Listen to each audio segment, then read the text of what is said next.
for his leadership on this very important national issue. The legislation before us today presents a very clear choice. Does the People's House stand with the American consumer, or do we stand with big oil companies and the special interests? With gas prices now more than twice as high as they were the day President Bush took office, the American people can simply not afford a continuation of those failed policies that brought us to this point. They're looking to us to take specific steps towards strengthening our national security by reducing our dependence on foreign oil, cleaning up our environment, and creating millions of good-paying, green-collar jobs, and saving on their costs at the pump. Now, the energy bill that this Congress passed last session was a very important step in the right direction. We improved automobile efficiency standards and provided greater incentives to renewable fuels and new economy-wide efficiency standards, and that will help ease demand for fossil fuels and spur important energy alternatives. However, we left a very important piece of that on the table because the Senate Republicans and the White House refused to accept the very simple proposition.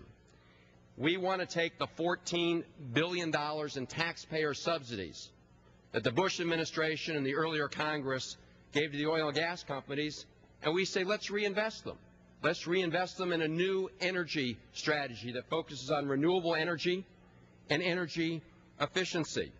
And on the other side they say, no, we don't want to make that choice. We think the taxpayers, all of us, and all the people around this country should continuing subsidize oil and gas companies that are making record profits rather than making this choice. Well, that's what this bill is about.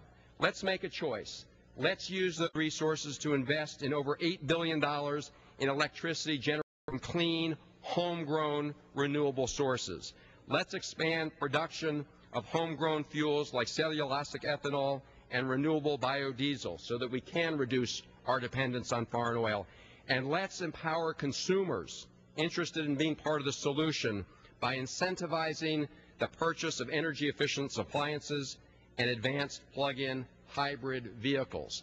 There's a whole new energy frontier out there for us to seize upon if only we'll make the right choices.